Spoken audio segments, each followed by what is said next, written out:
Global മാർക്കറ്റിലും Indian മാർക്കറ്റിലും ഉയർന്ന volatility ഉണ്ടായിട്ടും കഴിഞ്ഞ ദിവസം ഇന്ത്യൻ ഇൻഡെക്സ് 65 പോയിന്റ് ഉയർന്ന് 26,000 മുകളിൽ ക്ലോസിംഗ് നൽകി. HDFC ബാങ്ക്, ആക്സിസ് ബാങ്ക് തുടങ്ങിയ സ്റ്റോക്കുകളിൽ വന്ന ഉയർന്ന ബൈയിങ് മൊമെന്റം തന്നെയാണ് ഇൻഡെക്സിനെ തുടർച്ചയായ 4ാമത്തെ ട്രേഡിംഗ് സെഷനിലും റെക്കോർഡ് ഹൈയിൽ ക്ലോസിംഗ് നൽകാൻ പ്രേരിപ്പിച്ചത്.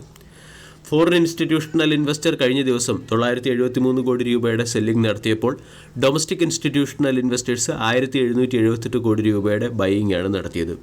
ഇന്നത്തെ ട്രേഡിംഗ് സെഷനിൽ സ്റ്റോക്ക് സ്പെസിഫിക് ആക്ഷൻ വരാൻ സാധ്യതയുള്ള ചില പ്രധാനപ്പെട്ട സ്റ്റോക്കുകളിലേക്ക് കടക്കാം. ഒന്നാമത്തേത് ഫാർമ സ്റ്റോക്കുകൾ. ഇന്ത്യയുടെ ഡ്രഗ് റെഗുലേറ്ററി ബോഡിയായ central drug standard control organisation 53 ഡ്രഗുകൾ ക്വാളിറ്റി സ്റ്റാൻഡേർഡ് മീറ്റ് ചെയ്യുന്നില്ല എന്നാരോപിച്ച് ബാൻ ഏർപ്പെടുത്തിയിട്ടുണ്ട്. ഇതിൻ്റെ പശ്ചാത്തലത്തിൽ പല ഫാർമസ്യൂട്ടിക്കൽ കമ്പനികളിലും അല്ലെങ്കിൽ പല ഫാർമസ്യൂട്ടിക്കൽ സ്റ്റോക്കുകളിലും ഇന്ന് പ്രോഫിറ്റ് ബുക്കിംഗ് വരാൻ സാധ്യതയുണ്ട്. Sun pharma laboratories, glen pharmaceuticals, Alkem health science തുടങ്ങിയ തുടങ്ങിയ കമ്പനികളുടെ പ്രൊഡക്റ്റുകൾക്കാണ് central drug standard control organisation വിലക്കേർപ്പെടുത്തിയിരിക്കുന്നത്. 5 സ്റ്റാർ ബിസിനസ് എന്ന കമ്പനിയുടെ 19% സ്റ്റേക്കുകൾ പ്രൊമോട്ടർ ഓഫ്ലോഡ് ചെയ്യുന്നു. 5.6 കോടി ഷെയറുകൾ ഓഫ്ലോഡ് ചെയ്ത് 4,317 കോടി രൂപ സമാഹരിക്കാനാണ് കമ്പനിയുടെ പ്രൊമോട്ടേഴ്സ് ലക്ഷ്യമിടുന്നത്. 5 സ്റ്റാർ പോലെ തന്നെ ASK ഓട്ടോമോട്ടീവ് എന്ന കമ്പനിയുടെ 6% സ്റ്റേക്കുകൾ OFS വഴി സെൽ ചെയ്യാൻ പ്രൊമോട്ടർ തീരുമാനിച്ചിട്ടുണ്ട്. 26-27 തീയതികളിലായിരിക്കും OFS നടക്കുക. 433 രൂപ പെർ ഷെയർ എന്ന ഫ്ലോർ പ്രൈസിലായിരിക്കും സ്റ്റോക്കുകൾ ഓഫ്ലോഡ് ചെയ്യുക. ONGC പെട്രോ അഡീഷനിൽ 1081 കോടി രൂപയുടെ ഇൻവെസ്റ്റ്മെൻറ്റ് നടത്തി. വേദാന്ത എന്ന സ്റ്റോക്കിനെ ഇന്നത്തെ ട്രേഡിംഗ് സെഷനിൽ ഫോക്കസ് ചെയ്യാം. ഒക്ടോബർ 8 4ാമത്തെ ഇൻട്രിംഗ് ഡിവിഡൻഡ് നൽകുന്നതുമായി ബന്ധപ്പെട്ട തീരുമാനമെടുക്കുന്നതിന് വേദാന്ത ബോർഡ് ഓഫ് ഡയറക്ടേഴ്സിൻ്റെ മീറ്റിംഗ് വിളിപ്പിച്ചിട്ടുണ്ട്. ഇൻഫോസിസ് എന്ന കമ്പനി സ്വീഡൻ ബേസ്ഡ് IT കമ്പനിയായ പോൾസ്റ്റാറുമായി ചേർന്ന് ബാംഗ്ലൂരിൽ ഒരു ടെക് ഹബ്ബ് എസ്റ്റാബ്ലിഷ് ചെയ്തു. യൂണോമിൻഡ എന്ന കമ്പനി കൊറിയൻ ബേസ്ഡ് കമ്പനിയായ ഹ്യുണ്ടായി മൊബീസുമായി ചേർന്ന് ഓട്ടോമൊബൈൽ സ്പീക്കർ പോലുള്ള പ്രൊഡക്റ്റുകൾ മാനുഫാക്ചർ ചെയ്യുന്നതിന് വേണ്ടി ഒരു പാക്റ്റിൽ ഒപ്പുവെച്ചിട്ടുണ്ട്. ചിപ്ലയുടെ UK based company Chinese based pharma കമ്പനിയുടെ 6.9% സ്റ്റേക്ക് അക്വിസിഷൻ നടത്തി.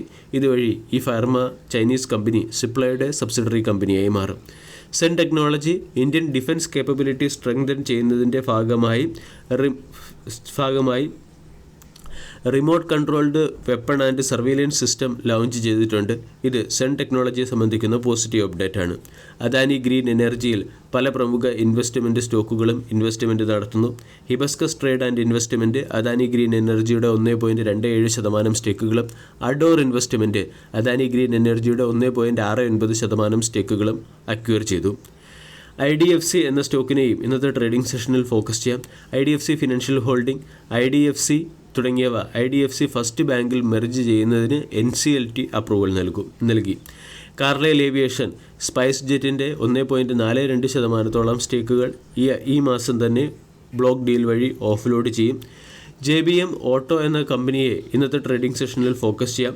കമ്പനി ഇൻ്റർനാഷണലി ഇലക്ട്രിക് വെഹിക്കിൾ ബിസിനസ്സിലേക്ക് എൻ്റർ ചെയ്യുകയും സിംഗപ്പൂരിൽ ഒരു സബ്സിഡറിയും അതുപോലെ തന്നെ ഒരു യൂണിറ്റും ആരംഭിക്കുകയും ചെയ്തു.